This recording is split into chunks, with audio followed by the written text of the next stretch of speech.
यदि आप नए हैं तो इस चैनल को सब्सक्राइब करें और डिक्टेशन का अभ्यास करें। डिक्टेशन शुरू होगा 5 सेकंड में। Ready, start. सभापति महोदय, अब मैं आर्थिक मामलों पर आना चाहता हूँ। मैं अधिक समय नहीं लूँगा। इस बात को सभी स्वीकार करेंगे कि तीव्र गति से हमारी आर्थिक प्रगति हो। इसका प्रबंध किया जाना चाहिए। इसके लिए ऐसा वातावरण बनाने की आवश्यकता है जिससे उत्पादन बढ़ सके, वितरण में समानता आ सके और उपभोग में संयम से काम लिया जा सके। हर बजट को और हर कर प्रस्ताव को इसी कसौटी पर कसा जाएगा। यथा क्या उससे उत्पादन बढ़ता है, क्या वितरण में समानता आती है, और तीसरी बात यह कि क्या हम देश में ऐसा वातावरण बना सकते हैं कि लोग जितना कमाते हैं उतना खर्च न करें, उसमें से बचाएं और उसे राष्ट्र की समृद्धि में लगाएं। अगर इस कसौटी पर सरकार की आर्थिक नीतियां कसी जाएं तो मुझे लगता है कि उनमें पर्याप्त सुधार की गुंजाइश है। मैं वित्त मंत्री की कठिनाई को समझ सकता हूँ।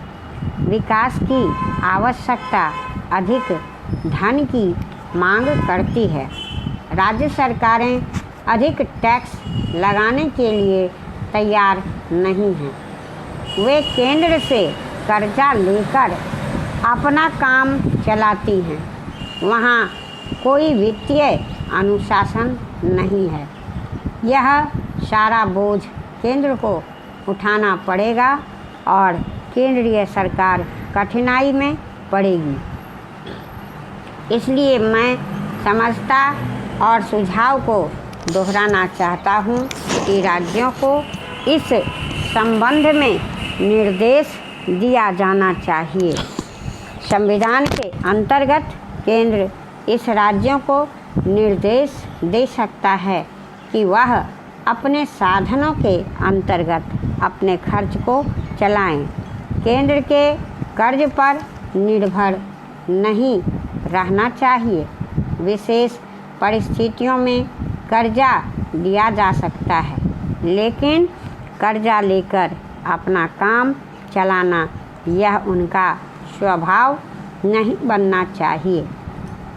अपवाद रूप में कर्जा लेकर वह किसी विशेष परिस्थिति का सामना करने के लिए प्रस्तुत हों तो उसका विरोध नहीं किया जा सकता। दूसरी बात यह है कि देश में सादगी और संपत्ति को उड़ाने के बजाय उसे उत्पादक कार्यों में लगाने का वातावरण बनाना चाहिए। मैं नहीं जानता वित्त मंत्री महोदय इससे कहाँ तक सहमत होंगे, लेकिन आज देश में समाजवाद की चर्चा बहुत होती है। लोगों का समाजवाद की ओर देखने का दृष्टिकोण विकृत हो गया है। लोग हमें क्या मिलता है इस ओर ज़्यादा ध्यान देते हैं। हम कितना खर्च करते हैं इस ओर ध्यान नहीं देते। समाजवाद बिना संपत्ति की अभिवृद्धि किए और बिना उसके समान वितरण के नहीं आ सकता। हमारा देश कृषि प्रधान देश है। सभापति महोदय, खेती के बाद उद्योग का हमारे देश के आर्थिक जीवन में बड़ा प्रमुख और महत्वपूर्ण स्थान है। आज़ादी के बाद देश में बड़े बड़े और मौलिक उद्योग धंधे खड़े किए गए हैं जिनकी बहुत आवश्यकता थी। उस दिशा में अच्छा प्रयास किया गया है। और उसमें बड़ी सफलता भी मिली है। लेकिन जहाँ बड़े बड़े उद्योग धंधे खड़े हुए, वहाँ छोटे छोटे उद्योग धंधों की, खास तौर से उन उद्योग धंधों की जो देश में परंपरा से चले आ रहे थे, बड़ी उपेक्षा हुई। बहुत से उद्योग धंधे अपने पुराने ढंग से चले आ रहे हैं, उनमें कोई नया परिवर्तन नहीं लाया जा सकता है, उनका कोई विकास नहीं हो सकता है।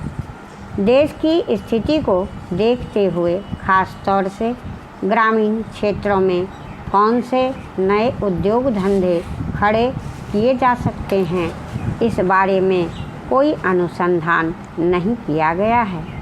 खादी और ग्रामोद्योग स्थापित किया गया और उसने खादी और कुछ ग्रामीण उद्योग धंधों को लिया, लेकिन उसकी भी कुछ सीमाएं हैं।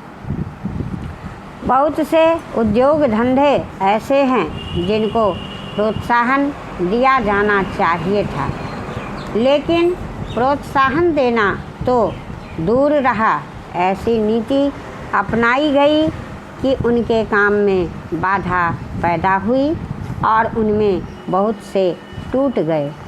इसका परिणाम यह हुआ है कि एक तरफ तो हमने दिखाने के लिए बड़े बड़े कल कारखाने खड़े किए हैं, लेकिन दूसरी तरफ बेकारों की संख्या बढ़ती गई है।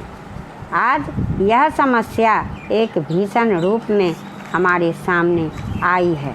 यदि हम छोटे छोटे उद्योग धंधों को, खास तौर से कृषि से संबंधित उद्योग धंधों को बड़े बड़े शहरों में नहीं, दूर दूर ग्रामीण क्षेत्रों में नहीं फैलाते हैं, तो इसके दो दुष्परिणाम होंगे।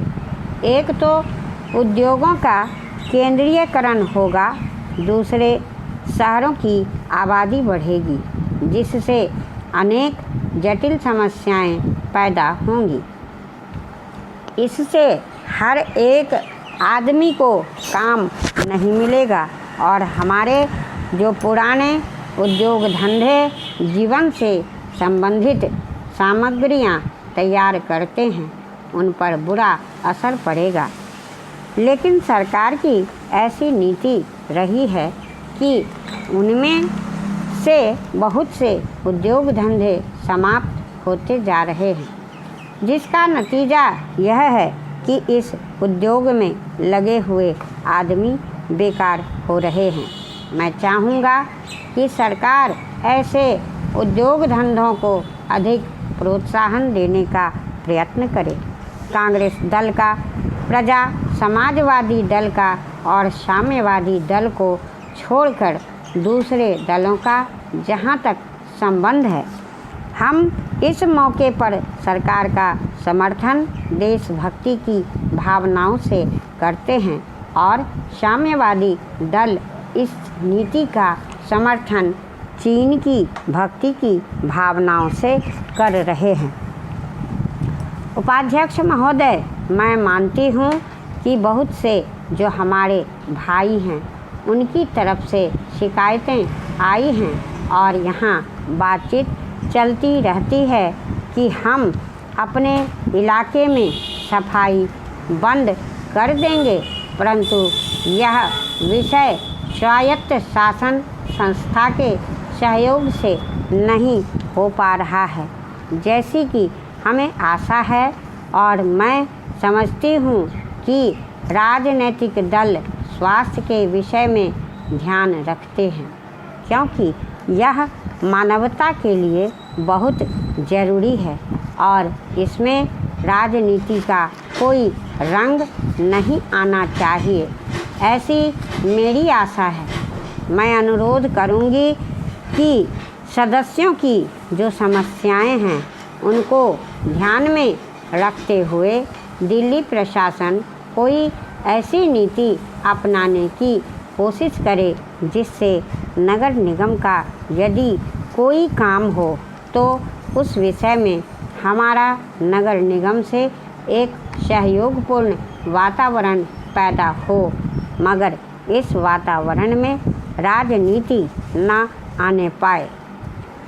हमारे सामने एक मंजिल हो कि हमें जनता का काम करना है, क्योंकि जनता के लिए हम चुनकर आए हैं। इसमें पार्टी का कोई सवाल नहीं है। दूसरी बात, मैं यह कहना चाहता हूँ कि अनाथ बच्चों के लिए जो इस बजट में प्रावधान किया गया है कि उनके लिए केंद्र बनाए जाएंगे, तो मैं समझती हूँ कि इन केंद्रों के साथ साथ बेसहारा महिलाओं के लिए, जो कि समाज से तिरस्कृत हैं, ऐसी महिलाओं के लिए जगह जगह इस प्रकार के केंद्र खुलने चाहिए, जहां उन्हें रोजगार सिखाया जाए और साथ ही साथ आर्थिक रूप से स्वतंत्र बनाने की तरफ भी कोशिश की जाए।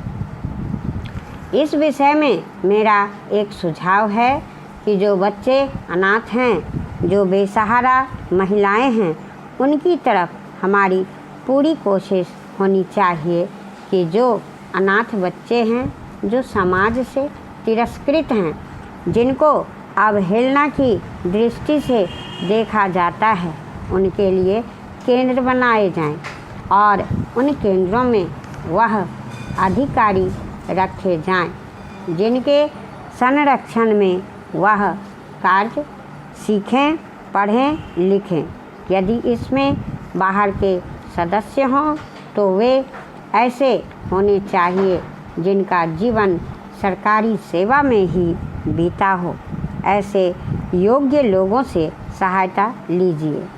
यदि इसमें असामाजिक तत्व घुस गए तो फिर हमारा पैसा ऐसे ही खर्च हो जाएगा और जो नीति हमने बनाई है वह फेल हो जाएगी, जिसका परिणाम यह होगा कि हम उस नीति को कार्य रूप में परिणत नहीं कर सकेंगे। इस बात पर कोई मतभेद नहीं है।